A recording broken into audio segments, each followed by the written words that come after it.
이제 초실절이 1월 17일 아닙니까? 네, 1월 17일이죠.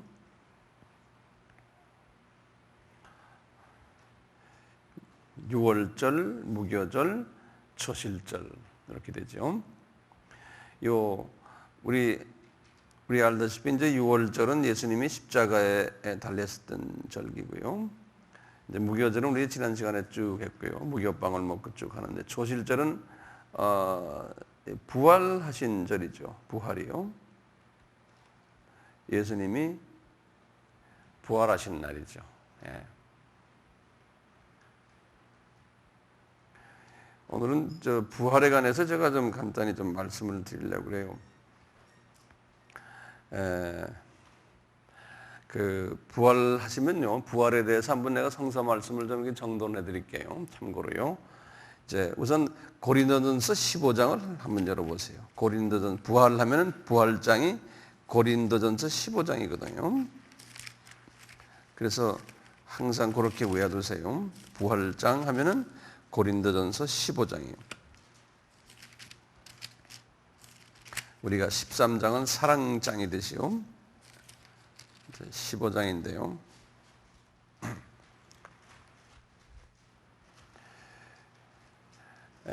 이 고린도전서 15장은 전체가 부활장인데요. 이 고린도 교회의 교인들이 부활을 믿지 않았던 분들이 있었어요.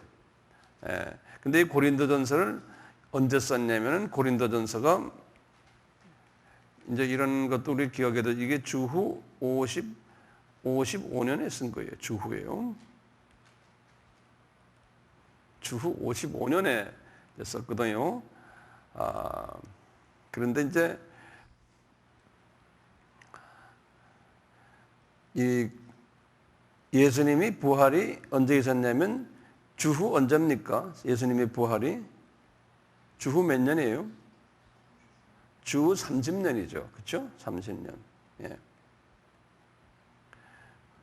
근데 실제 부활을 30년에 하셨는데 25년 후에 이 고린도 교회나 이제 기타 교회에서요. 25년 전에 일어난 사건인데 거기에 대해서 그걸 믿지 않았던 사람들이 있었어요.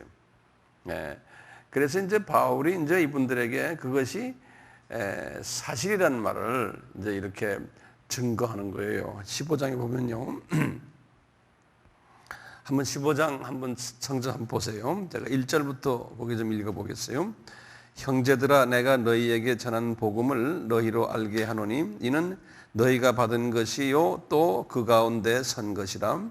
너희가 만일 나의 전한 그 말을 굳게 지키고 헛되이 믿지 아니하였다면 이로 말미암아 구원을 얻으리라.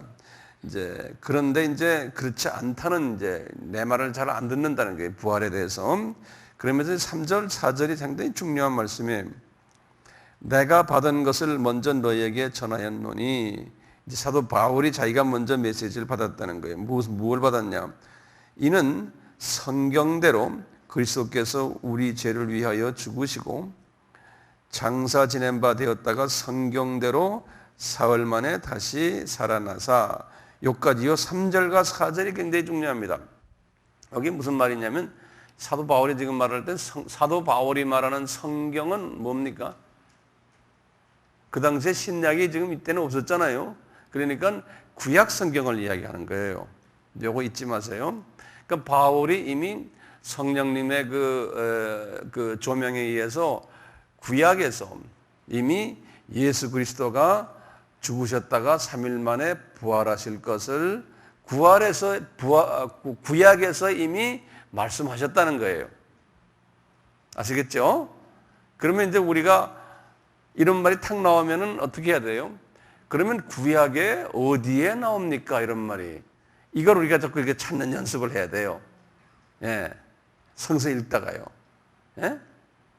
그러면 바울이 구약을 통해서 예수께서 죽으셨다가 살아났다고 그랬는데 3일 만에 어딥니까? 할 때 딱 머릿속에 떠오르는 게 몇 가지가 있어야 돼요.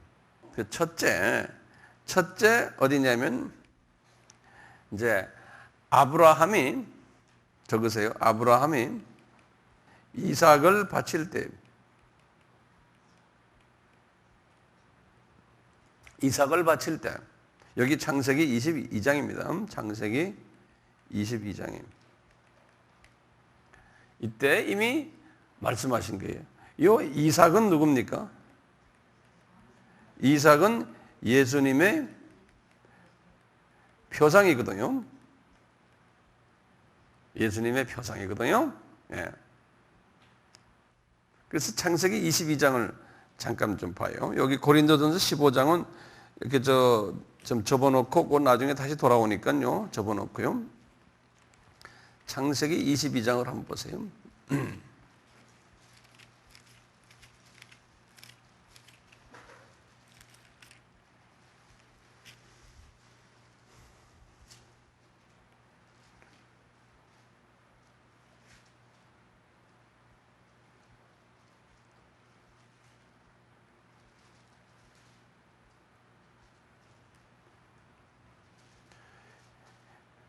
여기 이제 창세기 22장의 이 스토리를 보시면 여기 이스라엘 내가 지도를 그렸는데요. 요 아브라함이 이삭하고 여기 지금 남쪽에 도시 이름이 부엘세바라고 그래요. 부엘세바. 이분이 여기 계셨을 때요. 이 부엘세바에 계셨을 때 이제 갑자기 아브라함 보고 아들을 모리아 산에다 가서 이제 바쳐라는 거예요. 모리아 산이 어디냐면 여기 지금 예루살렘이 모리아산이에요. 예루살렘 그 성전이 모리아산 언덕에 있어요. 그래서 이제 모리아산 하면 이건 이제 예루살렘을 이야기하는 거예요. 여기에서 가서 바치라는 거예요. 네. 그래가지고 이제 바치겠습니다 그랬잖아요. 네. 그래서 이 부엘세바에서 말이죠. 바치겠습니다 말하고는 며칠을 걸어갔냐면 3일을 걸어 올라갔어요. 3일을 걸어서 올라갔어요. 그래서 이제 이 이삭이라는 이분이 예수님의 표상인데요. 그래서 아들이 하나인 거예요. 이 아브라함은 성부의 표상이에요. 이 구약에서는요. 이제 삼위 하나님에서요. 이 이삭은 성자의 표상이에요. 이제 이삭은요. 그래서 성자 아들이 부엘세바에서 이제 아버지와 같이 가는데요. 거기 보면은 그랬어요. 이제 요거 보세요. 이제 제가 3절부터 읽을게요. 2절부터 읽을게요. 여호와께서 가라사대 내 아들 내 사랑하는 독자 이삭을 데리고 모리아 산으로 모리아 땅으로 가서 내가 내게 지시하는 한 산에 거기서 그를 번제로 드리라. 아브라함이 아침에 일찍이 일어나 나귀 위에 안장을 지우고 두 사환과 그 두 아들 이삭, 사환은 항상 성령님을 이야기할 때 사환이라고 그래요. 아브라함의 사환이 성령님이에요. 그래서 4절 보세요. 제3일에 그랬죠. 거기다 줄을 그어놓으세요. 제3일에 그랬죠. 아브라함의 눈을 들어 그곳을 멀리 바라보면 이제 3일 돼가지고 지금 여기 모리아산에 도착한 거예요. 근데 그 다음에 이제 5절이 중요한 말씀이에요. 이에 아브라함이 사환에게 이르되 너희는 다 같이 갔어요. 근데 사환 보고 이제 모리아산 꼭대기까지는 오지 말아라는 소리인데 이르되 너희는 나귀와 함께 여기에서 기다려라. 내가 아이와 함께 저기 가서 경배하고 너희에게로 돌아오리라 하고 여기 이제 중요한 말이에요. 이게 자 보세요. 이삭하고 저 모리아산에 갔다가 다시 돌아오겠다는 거예요. 이삭하고 같이. 예? 그러니까 저기에서 이제 이삭이 여기에서 이제 죽을 텐데, 그렇죠? 그런데 이삭이 다시 돌아오겠다는 거예요. 나하고 같이. 그러니까 벌써 여기에서 하나님이 아브라함에게 말씀하신 거예요. 이삭이 다시 돌아올 거다. 죽지 않고. 그러니까 이삭이 부활할 것을 이제 이미 아브라함에게 보여준 거예요. 그러니까 아브라함은 그 말씀을 이미 믿고서 지금 하는 거예요. 아브라함이. 예. 그러니까 그냥 막연히 믿은 게 아니고 정확하게 이제 할 거다. 그런데 이제 보면 이삭 대신에 이제 거기에 이제 뭐가 나옵니까? 양이 나오죠. 양도 줄 것을 미리 다 아신 거예요. 양도 줄 것을. 그래서 양을 다 주셨잖아요. 그러니까 그때 양을 주셨기 때문에 그 여호와는 예수님이거든요. 예수님을 뭐라고 불렀어요? 예, 유명한 그 14절 보세요. 여호와 이레라고 불렀죠. 그렇죠? 여호와 이레라는 말이 무슨 이레라는 건 준비를 하셨다는 거예요. 그러니까 미리 다 내가 준비해 놓겠다라고 약속 다 하셨다는 거예요. 예수님께서 아브라함에게. 예수께서 이제 앞으로 요 초실절에 그 부활하실 것을 미리 다 알려줬다는 거예요. 네. 그러니까 아브라함이 부활 신앙을 가지고 있었다는 거예요. 예. 그래서 우선 요 아브라함과 이삭의 그 모리아산 사건이 이미 예수 그리스도가 부활할 것을. 예. 그래서 이제 거기에 유명한 말이 나오거든요. 이제 16절 보면 그렇기 때문에 여호와께서 이르기를 내가 나를 가리켜 맹세하노니 내가 이같이 행하였은즉 내 아들 독자를 아끼지 아니하였은즉 내가 내게 큰 복을 주고 내 씨로 크게 성하여. 내 씨로라는 건 누굽니까? 이제 이삭인데요. 그런데 그 내 씨로 크게 번성하여 이삭의 예수님이 되는 거예요. 예, 그래서 내 씨로 크게 성하여 하늘의 별과 같고 바다의 모래와 같이 하게 하리니 내 씨가 그 대적의 문. 내 씨란 거는 예수님이에요. 예수님을 통해서 예수님의 많은 자녀들이 나온다는 거예요. 예? 그리고 내 씨로 말미암아 천한 만민이 복을 얻으리니 여기 천한 만민이 할 때도 보면 참부 이 이스라엘 말로는 뭐라 썼냐면 보면은 그 고임이라고 그랬어요. 그러니까 이방인들이 암밈 하면은 그 유대인들이거든요. 이제 그 성서에는요 고임과 암밈이 아니고 그냥 고임이라고 해서 그러면 이방인들이 복을 받는다는 소리예요. 네 씨로 말미암아. 예. 자 이렇게 나오거든. 요 지금 17절과 18절을 나중에 우리 예수님께서 바울에게 말씀하세요. 바울에게 뭐라고 하냐면요. 그래서 유명한 갈라디아서 3장 16절이 한번 보시면 형제들아 사람의 예대로 말하노니 사람의 언약이라도 정한 후에는 아무나 폐하거나 더하거나 하지 못하니라. 이 약속들은 지금 요 약속들을 하는 건 지금 아브라함에게 하신 요 지금 모리아산 사건 약속이에요. 모리아산 사건이 끝난 후에 주신 지금 아까 그 약속인데 요 약속들은 아브라함과 그 자손에게 말씀하신 것인데 여럿을 가리켜 그 자손들이라 아니하시고 오직 하나라고 그랬죠. 아까 이삭이죠. 예? 하나를 가리켜 내 자손이라 했으니 곧 그리스도라 그러는데 그 자손 이삭이 그리스도를 말씀하는 거라는 거예요. 이삭이. 그래서요 갈라디아서 3장 16절을 꼭 기억해 두세요. 이삭이 그리스도의 그 표상이었다. 그래서 이미 이제 바울에게 예수님이 말씀하시는 거예요. 봐라, 창세기 22장 모리아산 사건은 예수 그리스도의 부활이 있을 것을 가르쳐 준 거다. 이렇게 이제 우리가 말할 수 있다는 거예요. 이 요나서에 보면은 요나서에서 예수님의 죽으셨다가 3일 만에 부활하는 사건이 요나를 가리킨다. 요나를. 그래서 예수님께서 그것을 직접 또 말했어요.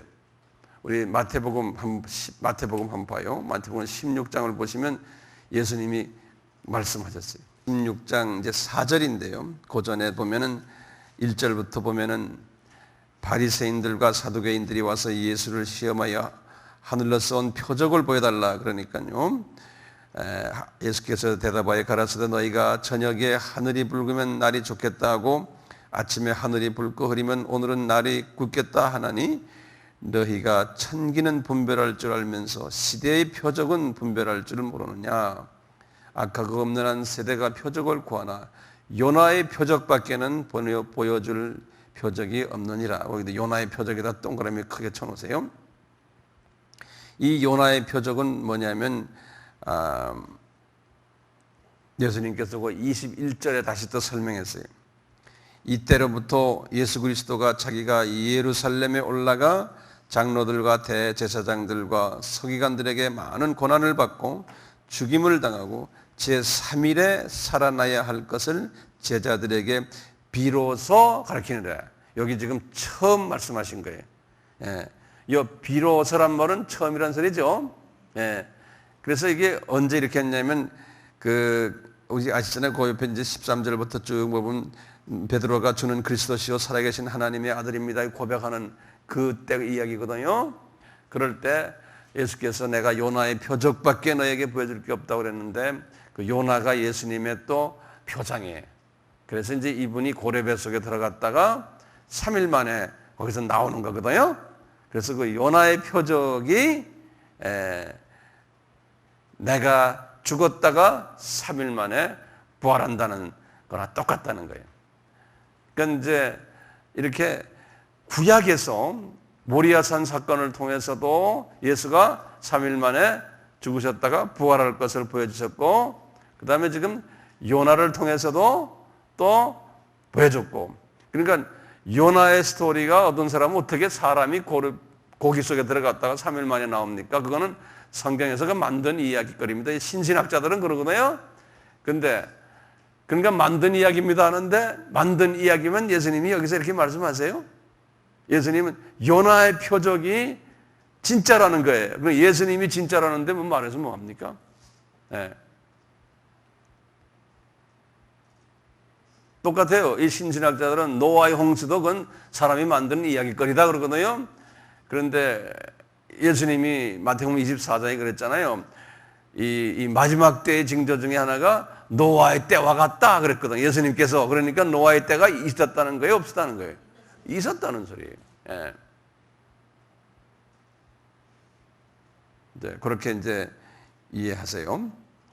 자, 그렇게 되면 이제 구약에서 최소한 그 두 군데만 아시고요.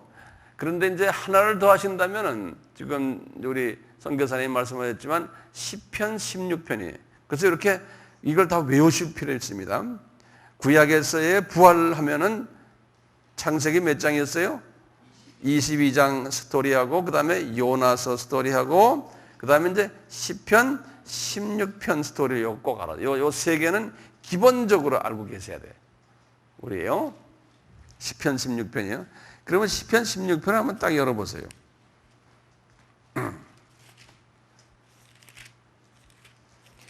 이 시편 16편은요,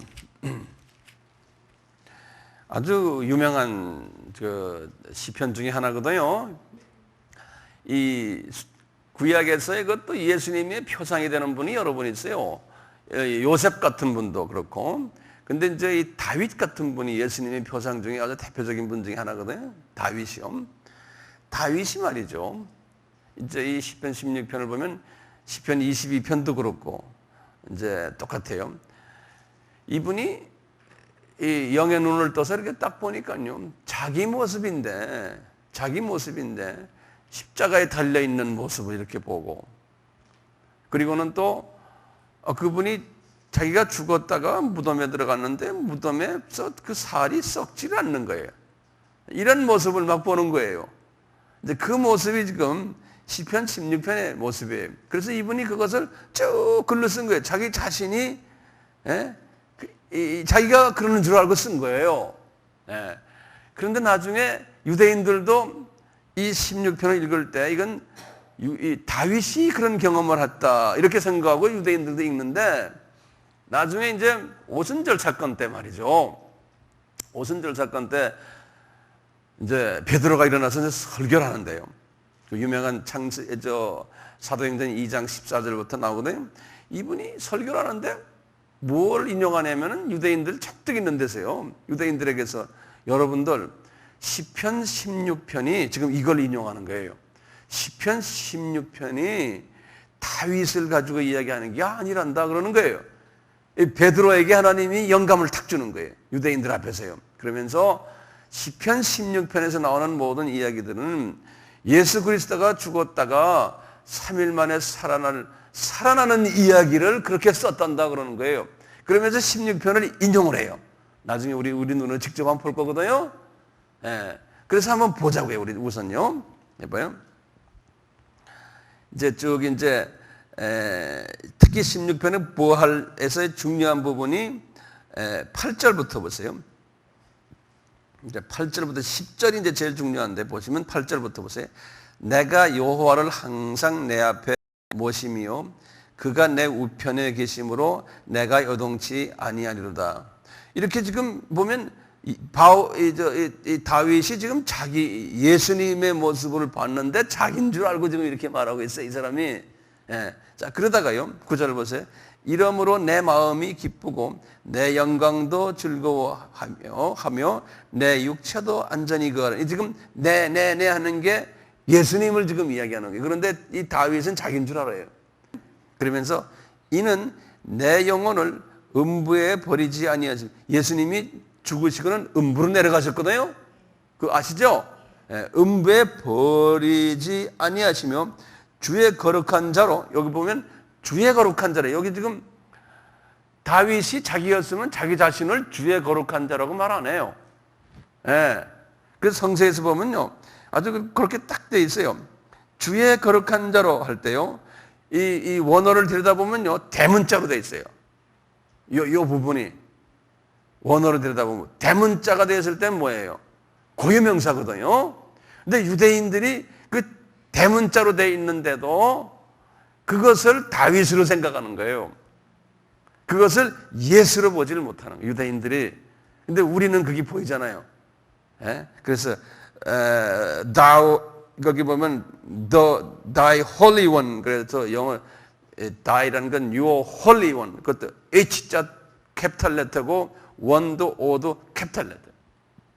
내가 가지고 있는 바이블에도 그렇게 돼 있어요.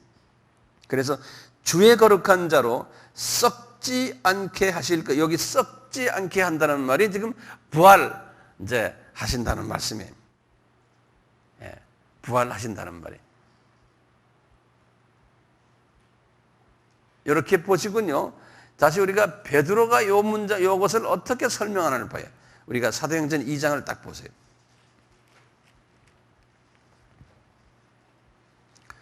사도행전 2장에 189페이지에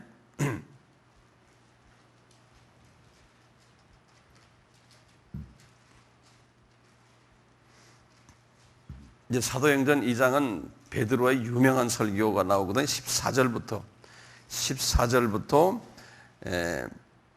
36절까지 가요. 베드로의 유명한 설교예요. 그래서 이 설교는 항상 신학교에서 설교학을 강의할 때 요것은 요 베드로의 설교를 하나의 그 기본 아주 모범 설교로 우리가 이제 생각을 하고 요 설교를 잘 분석을 해줘요. 그때 보면 이 베드로가 설교를 하는데요. 당신들 술 취했구나 이제 그랬잖아요. 그러니까 우리가 술 취한 게 아니고 성령에 취했다 이제 이런 말 하잖아요. 그러면서 이분이 실은 성경도 그분이 분명히 안 가지고 계셨을 텐데 성경의 그 요엘서 거기 보면은 요엘서 2장 28절에서 32절을 이분이 인용하는 거예요. 뭐냐면 요엘 선지자를 통해서 이 마지막 때 되면은 말세에 내 영으로 모든 육체를 부어주리니 17절이거든요. 너희의 자녀들은 예언할 것이요 너희 젊은이는 환상을 보고 늙은이는 꿈을 꾸리라. 그때 내가 내 영으로 내 남정과 여정에게 부어주리니 이 말씀이 쭉 나오거든요. 요엘서 2장 28절에서 32절. 여러분 성경에 거기다 하면 관주가 나와요. 거기 있죠? 나오죠? 그것을 이 베드로가 인용을 하면서 유대인들에게 말해주는 거예요. 요엘서 그 말씀이 지금 우리한테 지금 일어났다는 거예요. 우리가 지금 막 방언하고 막 이러는 것이 그 말씀이 지금 그대로 지금 우리에게 지금 적용이 된다는 거예요. 그러면서 이분이 유대인들에게 막 설명하는 거예요. 요엘에게 하시던 말씀이 지금 이루어진 거다. 그 다음에 이제 이분이 또 하는 말씀이 성령님이 그분에게 또 아이디어를 탁 주는 거예요. 두 번째 아이디어가 뭐냐면 지금 시편 16편 그 아이디어를 탁 주시는 겁니다. 8절에서 11절의 말씀은 그 뭐냐면은 그래요. 여러분들 여기 지금 오순절이니까 지금 예수님 부활하시고 며칠 차입니까? 50일 차있죠. 그렇잖아요? 이러는 거예요. 지금 예루살렘에 와 있는 거예요. 예수님도 예루살렘에서 십자가에 달려지고 죽으시고 부활도 다 예루살렘에 했잖아요. 근데 그분들이 그러는 거예요. 여러분들, 당신들 지금 오순절 지금 그 오순절 기념하기 위해서 여기 왔잖아요. 그렇지만 당신들은 50일 전에 초실절, 그 53일 전에 6월절을 기념하기 위해서 예루살렘에 왔지 않습니까, 여러분들? 특히 이제 지금 이방에 나가 있던 분들이에요. 왔는데 당신들 이야기 들었죠? 그 당시에 예수라는 나사렛 그분이 죽었다가 지금 무덤에 그분이 시체가 없다는 이야기 다 들었잖아요. 이제 말하는 거예요.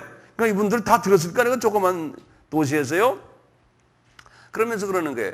여러분들, 다윗 무덤을 보시오. 다윗 무덤이 저기 있잖아요. 그래서 여러분들 거기 참관하잖아요. 다윗 무덤에. 그런데 저쪽에 지금 있는 나사렛 예수의 무덤 있습니까? 그 몸이 없잖아요. 그게 뭔지 아세요? 1000년 전에 다윗에게 말했던 시편 16편 말씀이 그대로 이루어지는 겁니다 하면서 그걸 인용하는 거예요. 한번 22절부터 보세요. 이분이 이제 이스라엘 사람들아 이 말을 들으라. 너희도 아는 바에 하나님께서 나사렛 예수로 큰 권능과 기사와 표적을 너희 가운데서 베푸사 너희 앞에서 그를 증거하였느니라. 그가 하나님의 정하신 뜻과 미리 아신 대로 내어준 바 되었거늘 너희가 법 없는 자들의 손을 빌어 못 박아 죽였으나 하나님께서 사망의 고통을 풀어 살리셨으니 이는 그가 사망에서 매여 있을 수 없었습니다. 이렇게 말해놓으니까 부활했다는 거예요. 예수가요. 지금 50일 전에요. 그러면서 25절 보세요. 다윗이 저를 가르쳐 가로되 다윗이 저가 누굽니까? 예수님을 가르쳐 가지고 시편 16편 8절에서 11절을 썼다는 거예요. 그러면서 인용하는 거예요. 보세요. 내가 항상 내 앞에 이게 지금 시편 16편 8절부터 11절 말씀 그대로예요. 내가 항상 내 앞에 계신 줄을 배웠으며 나로 요동치 않게 하기 위하여 그가 내 우편에 계시도다. 이러므로 내 마음이 기뻐하였고 내 입술도 즐거워하였으며 육체는 희망에 거하리니 이는 내 영혼을 음부에 버리지 아니하시며 주의 거룩한 자로 썩임을 당치 않게 하실 것임이니라. 주께서 생명의 길로 내게 보이셨으니 주의 앞에서 나로 기쁨이 충만하게 하였으리로다. 이 말씀 아까 우리 읽었죠? 시편 16편? 그걸 그대로 인용하는 거예요. 지금 베드로가야 그대로요. 그러면서 이걸 또 설명하는 거예요. 하였으니 그 다음에 29절 보세요. 형제들아 내가 조상 다윗에 대하여 담대히 말할 수 있노니 다윗이 죽어 장사되어 그 묘가 오늘날까지 우리 중 예루살렘에 있지 않느냐? 그런다고요. 그렇죠? 그는 30절입니다. 선지자라 하나님이 이미 맹세하사 그 자손 중에서 한 사람을 그 위에 앉게 하리라 하심을 알고 미리 보는 거라고 그랬어요. 그러니까 하나님이 다윗에게 미리 보여준 거예요. 예수를 보여준 거예요. 미리 보는 거로 그리스도의 부활하심을 말하되 저가 음부에 버림이 되지 않고 육신이 썩임을 당하지 아니하리라 하더니 이 예수를 하나님이 살리신지라 우리가 다 이 일에 증인으로다. 예? 이게 이야기가 맞아 들어갑니까? 예. 우리가 이렇게 앞뒤로 쫙 전체를 보면 이게 맞아 들어가죠? 예. 자, 그러면 제가 다시 여쭙게요. 구약에서 부활 사건은 어디 지금 했던가 다시 한번 옆 사람하고 좀 한번 같이 이야기해 보세요. 어딘가. 그래, 이게 자꾸 내 것이 돼요. 처음에 창세기 22장, 그 다음에 요나 사건, 그 다음에 지금 시편 16편 8절에서 11절. 그것을 누가 또 증거를 했어요? 베드로가 오순절 때 또 그것을 사용하셨다는 거예요. 이제 최소한 이렇게 되니까 아까 우리 고린도전서 15장에 다시 가보요. 이제 분명히 이제 사도 바울이 하시는 말씀이 맞는 말이에요.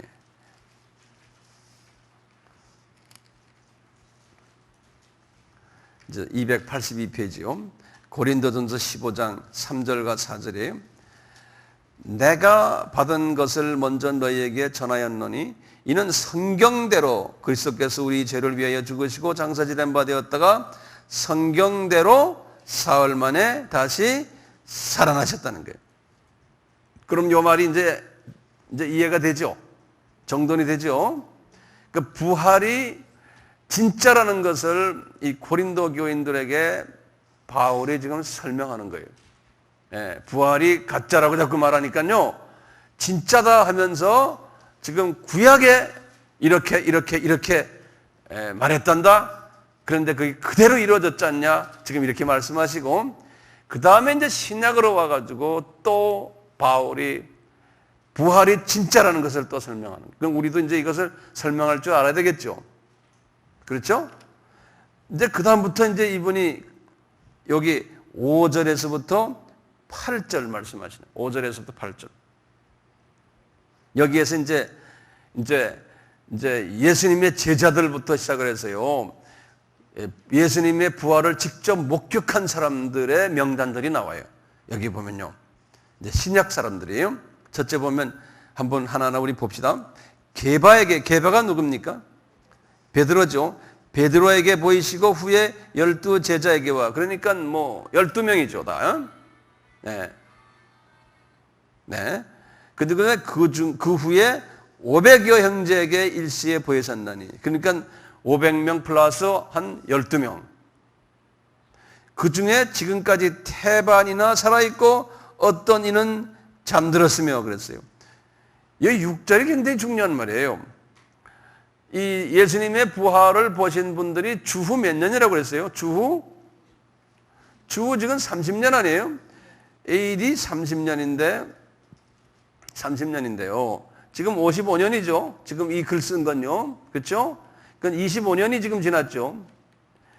이제 25년이 지났는데도 현재 그 당시에 약 500명에다가 12명인데 500여 명인데 500여 명 중에 지금 현재 살아있는 사람이 얼마나 된다는 거예요?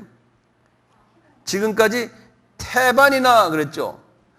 영어로는 그랬어. Most of them. 그러니까 대부분의 이 500명이 아직도 살아있다는 거예요. 이 바울이 상당히 머리가 좋으신 분이세요. 아주 조직적이에요. 이 살아있으니까 우리가 생각하면 한 350명 정도는 살아있다는 소리 아니에요?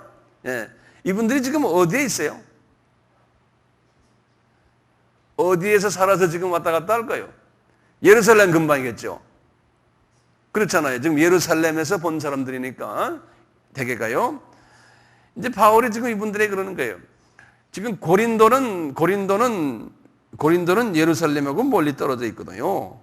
여기 이렇게 되면 우리 항상 그래서 지도제가 하는데 여기 예루살렘이고 이스라엘이고 여기가 이제 애굽이고요. 이렇게 하다 이제 이게 태국 이렇게 하면 여기가 이제 이게 그리스거든요. 그리스의 이 남단에 여기에 고린도가 있거든요. 고린도가요. 그러니까 여기가 터키고요. 한참 거리거든요. 여기가 고린도거든요. 여기가 이태리가 이렇게고. 이 사람들에게 이야기하는 게 여기에 약 300명 정도 아직도 부활을 본 사람들이 있다. 이분이 이제 그러니까 너희들 정말 그거 가지고 까불면 내가 배 하나 빌려가지고 이 사람들 다 태워가지고 한번 데리고 보여줄게. 이런 배짱이 있는 분이에요. 예? 부활이 가짜가 아니다라는 걸 보여주는 거예요. 예. 그 성서를 보실 때 제가 이제 이렇게 설명하듯이 입체적으로 보는 연습을 하세요. 예? 입체적으로요. 자, 그 다음에 이제 7절을 보세요. 그 후에 야고보에게 보이셨으며 그 후에 모든 사도에게와 맨 나중에 만삭이 되지 못해 난 자 같은 나에게도 보이느니라. 이분이 자기를 그렇게 비하해요, 스스로를. 예, 자기는 적은 사도라는 거죠.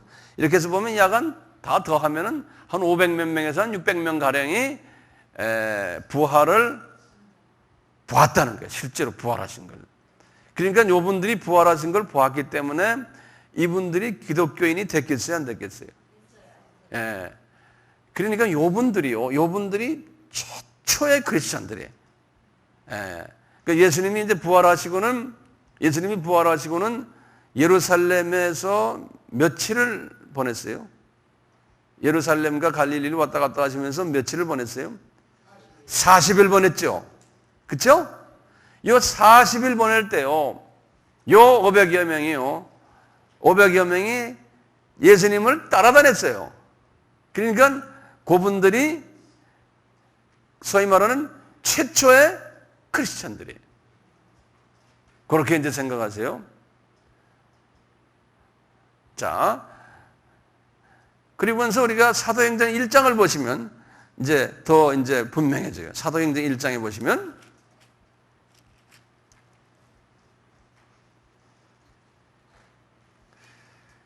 3절부터 보세요. 3절부터. 사도행전 1장 3절부터.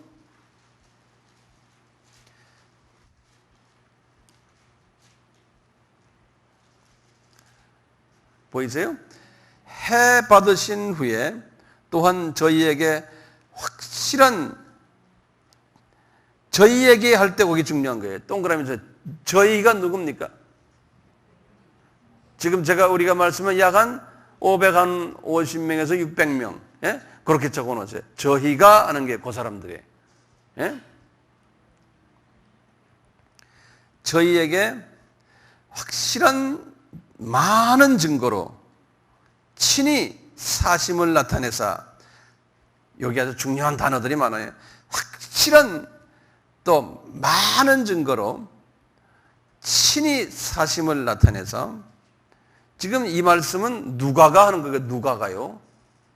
바울이 하는 말씀이 아니거든요. 이건 누가가 이렇게 다 하는 거예요. 이분도 나타내사 40일 동안 저희에게 보이시며 하나님 나라의 일을 말씀하시느라 이렇게 하셨다는 거예요. 지금 이 3절이 굉장히 중요해요.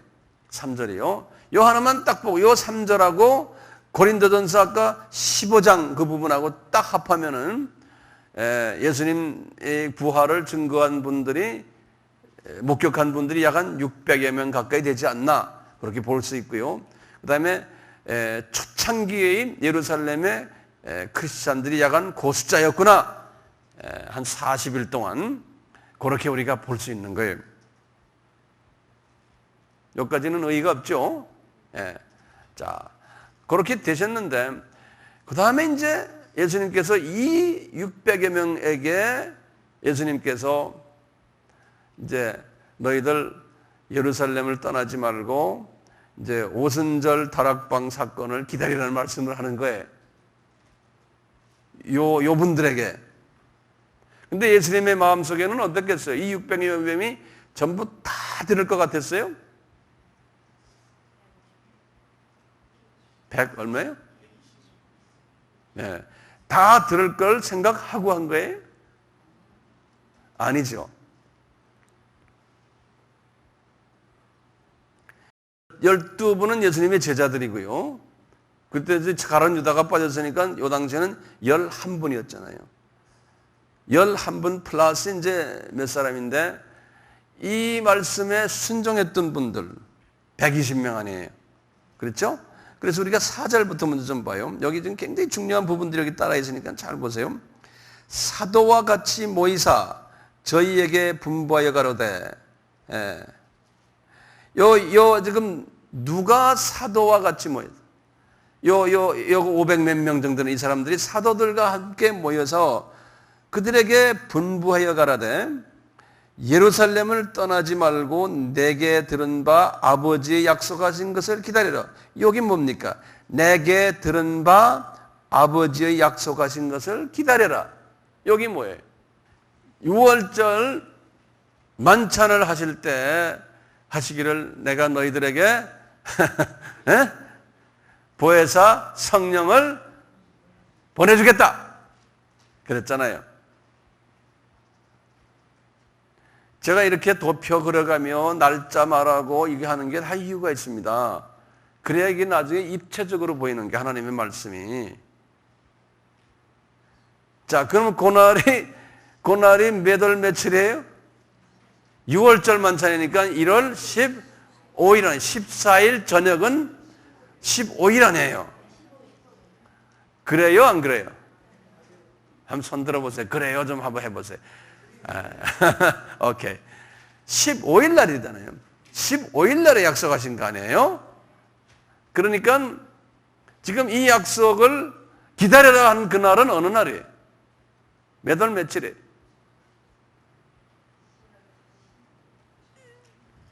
예? 여기 지금 요 말씀하시는 날이 어느 날이에요? 맞아요. 43일. 왜 그래요?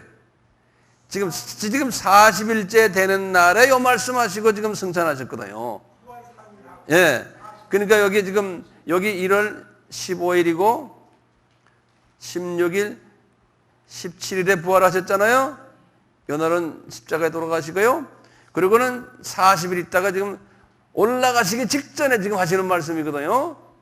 그러니까 며칠 전이 43일 전이죠. 43일 전이니까 웬만한 분들은 다 까먹었죠. 네, 까먹었죠. 그래서 지금 예수님이 하시는 말씀, 여기서 지금 보면 예루살렘을 떠나지 말고 내게 들은 바 아버지의 약속하신 것을 기다려라 하는 게 그 말이. 그러니까 43일 전에 6월절 만찬에서 하셨던 말씀. 근데 예수님께서 그렇게 아주 구체적으로 말씀하지 않으세요. 아주 정확하게 우리식으로 말하면 43일 전에 내가 어디에서 니네들과 식사할 때 말한 거 그렇게 말씀을 하지 않으셨어요. 그렇게 놓으면 우리가 재미가 없죠. 성서 재미가 없잖아요. 이렇게 막 들여다봐서 이제 찾아내고 막 이래야 재밌잖아요. 기다려라. 그러니까 이분이 이제 거기서 말씀하시잖아요. 요한은 5절에 물로 세례를 베풀었으나 너희는 몇 날이 못돼요. 여기 또 아주 굉장히 중요한 말이거든요. 예수님이 말씀하시기 예수님은 지금 몇 날이란 걸 며칠로 딱 생각했어요. 오순절이니까 며칠이에요? 10일 후에. 여기 몇 날이 못돼라는 거죠. 40일째 되는 날이 말씀하시니까 예수님 우리 같으면 열흘만 기도해라. 그러면 오순절 날 해주겠다. 이렇게 말씀 우리 같으면 할 텐데 예수님은 그렇게 말씀 안 했을 때요.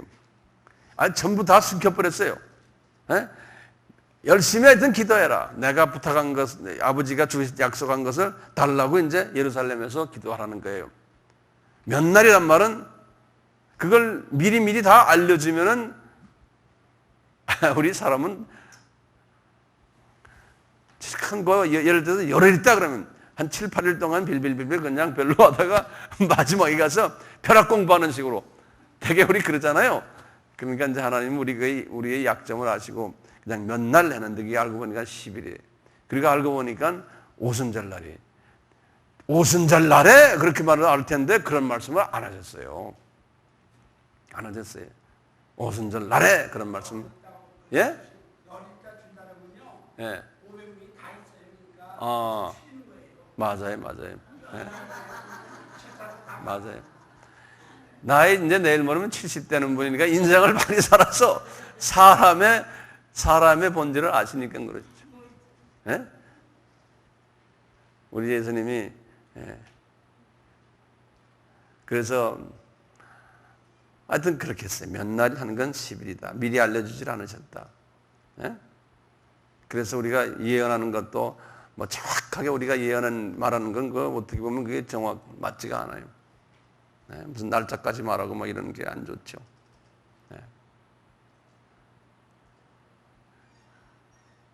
그래서 이제 성령으로 세례받으리라고 그랬잖아요. 네, 성령 세례. 성령으로 세례받으라. 이 성령 세례요. 이 성령 세례가 이제 두 가지가 있어요. 이제 여기 지금 세례하면은 이제 이 성령하면 물 아닙니까? 물. 이제 세례라 그러면 물이거든요, 원래가요. 그렇잖아요? 근데 여기서 지금 실제로 불 세례 받았잖아요. 불로 세례 받았잖아요. 그렇잖아요? 그래서 이제 이 물로 세례 받는데도요. 물 세례나 불 세례나 이거 볼 때 제가 어저께 이제 우리 기도원에서도 이 비슷한 말씀을 좀 했는데요. 이 이제 물 세례도 여러 가지 있어요. 물 세례도 처음에는 뭐처럼 오냐면요. 아침 이슬같이 오는 거예요. 아침 이슬같이. 그러면 이슬의 역할이 뭡니까? 아침에 이슬이 딱딱딱 떨어지는 거는. 어젯밤에 좀 맥이 풀려서 기가 다 죽어 있는 풀들이 이제 아침에 이슬이 탁탁 떨어지면 이게 살아나잖아요. 생기가 나잖아요. 그래서 우리가 이제 주님한테 기도할 때 주님 나에게 이슬같이 성령 세례를 주십시오. 그러면 거기에 바친 이야기가 내 지금 영이 이게 이슬이 필요합니다. 지금 생기가 지금 기가 죽었습니다. 그래서 나를 좀 이슬같이 새롭게 좀 그런 그 느낌을 가지고서 말씀하시는 거예요. 그러니까 우리는 그냥 불러 마냥 이러니까 그렇게만 하지 마시고 이슬같이. 그래서 나를 어제 무슨 일이 하나 생겨서 마음이 좀 uk적하고 내가 이게 푹 기가 죽어 있어요. 그럴 때 아침에 이슬이 나를 다시 한번 새롭게 해주신 듯이 이슬같이 내에게 새 힘을 좀 주십시오. 그것도 성령 세례거든요. 그 다음에 뭐 있어요? 그 다음에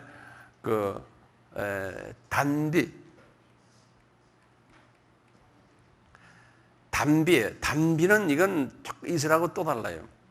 단비는 뭐냐면 우리가 가뭄이 왔어요. 비가 그냥 안 와서 그냥 말라 있어요. 그러니까 우리의 영혼이 그렇게 될 수도 있잖아요. 그렇게 돼서 한 달 동안 말씀도 보기 싫어지고 하여튼 뭐 복잡한 일이 많아지고 그냥 내가 완전히 그냥 드라이해진 거예요. 드라이해졌어. 그럴 때는 이거 이슬 가지고는 이게 안 되는 거예요.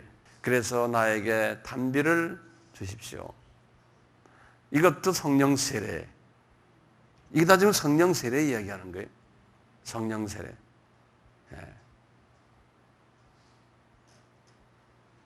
그렇죠? 불은 어떻게 돼요?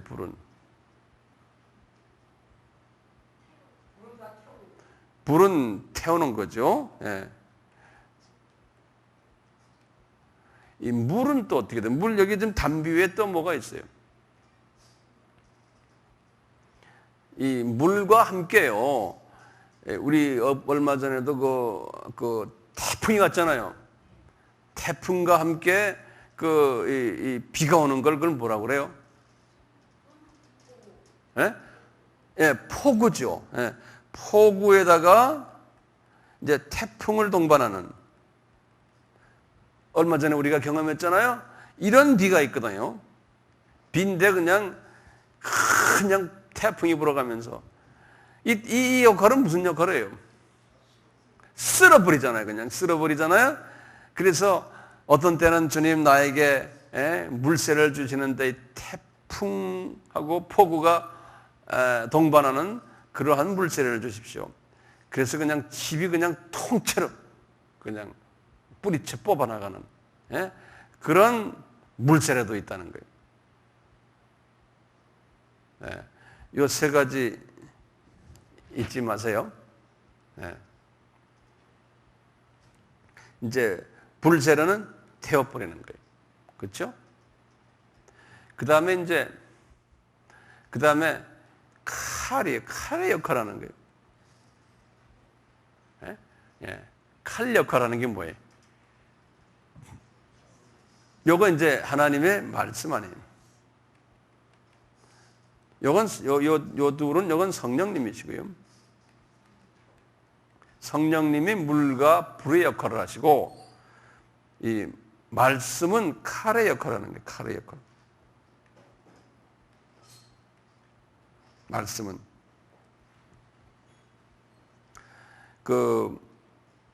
에베소서 6장 17절에, 그 다음에 또 히브리서 4장 12절, 이렇게 꼭 외워두세요. 요거는요, 칼 하면은 요 두 개를 꼭 이렇게 알아두세요. 에베소서 6장 17절, 히브리서 4장 12절. 그런데 히브리서 4장 12절은 어떤 칼이냐면, 칼은 칼인데 양쪽에 날이 달린 칼이에요. 날이 양쪽에. 이렇게. 그래서 아주 양날 달린 칼이에요.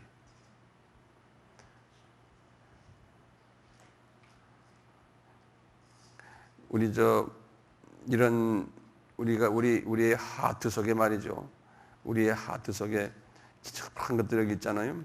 근데 이것이 밑에 뿌리가 팍 박혀 있거든요. 이 뿌리, 이걸 뭐라고 그랬어요? 우리 쓴뿌리라고 그랬잖아요. 그쵸? 예. 쓴뿌리라는 게 성서에 어디 나오던가요? 히브리서 12장 15절에. 쓴뿌리라 그랬어요.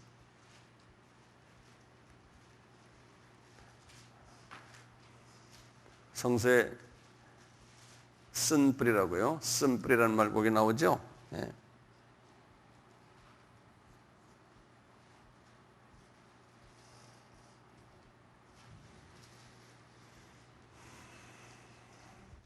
그래서 이제 구약에서는 신명기 10장이나 이제 10장 16절이나 30장 6절 같은 데 보면은 마음의 할례라고 해서 이 쓴뿌리를 이제 뽑아내는 걸요. 쓴뿌리에 있는 이걸 뽑아내 마음의 할례라고 그랬어요. 신명기 10장 16절 또 30장 6절 이런 데 보면 그렇게 썼어요.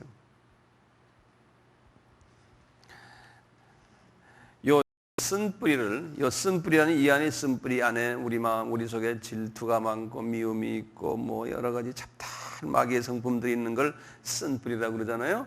이것을 제거하려면은 지금 아까 본 불과 이제 말씀 이 둘로 이제 해야 되잖아요. 그러면 보세요. 아까 우리 그건 어떻게 돼요? 이게 새벽에 오는 그거 뭐예요? 그걸 가지고 이게 어느 정도는 되지만 이게 잘 안 되잖아요. 그렇죠? 그렇지만 그것이 살살살 위에 내려오면 여기 있는 잡다한 더러운 놈들이 딱 견지겠지. 그리고 조금씩 증발은 되지만 이 근본적인 밑에 이 뿌리까지 안 되잖아요. 그렇잖아요? 예. 그러니까 뭐가 필요해요? 이 물 쪽에 보면 가끔 가다가 폭풍이 한 번씩 와서 이놈을 그래야 되잖아요. 근데 이렇게 가만히 보면요.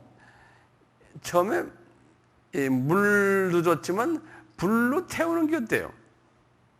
불로 태우면 웬만한 가지들, 이 줄기들, 가지들, 잎사귀들 이런 것들이 이제 좀 어느 정도 탈 거 아니에요? 불 한 번 타가도 되겠어요? 이 뿌리는 불 해결해요? 못하죠? 불은 해결하면 안 되잖아요.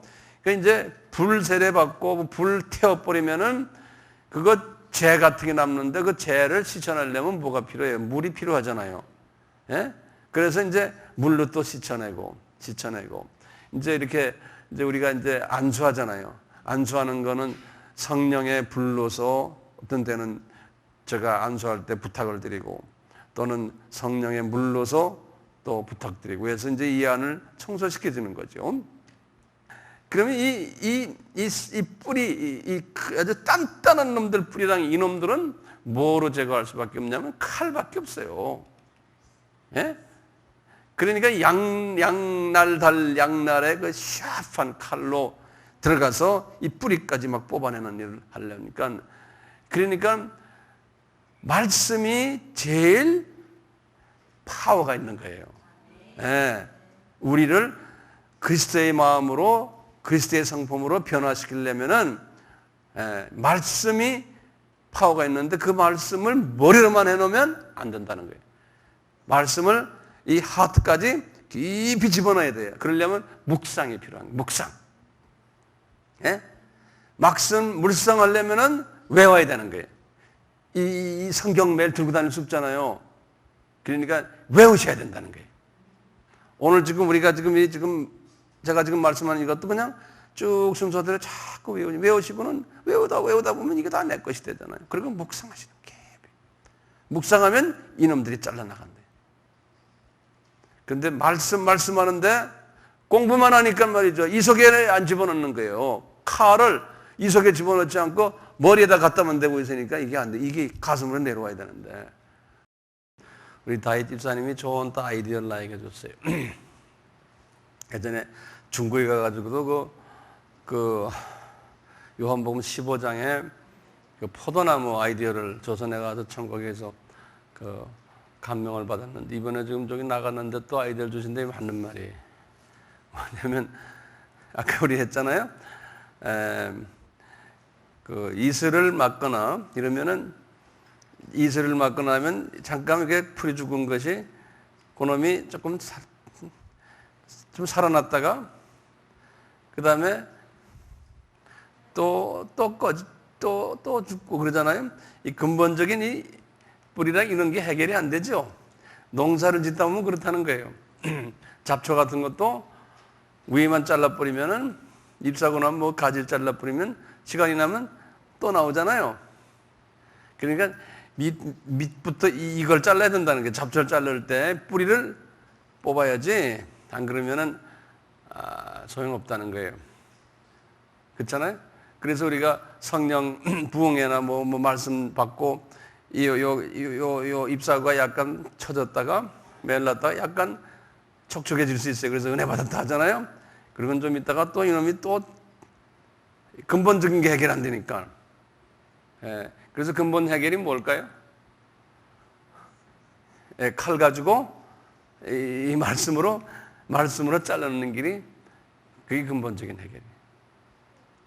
그 예수님이 부활의 첫 열매라는 말씀 아세요? 지금 우리가 전 시간에 우리가 부활에 관한 말씀했잖아요. 첫 열매.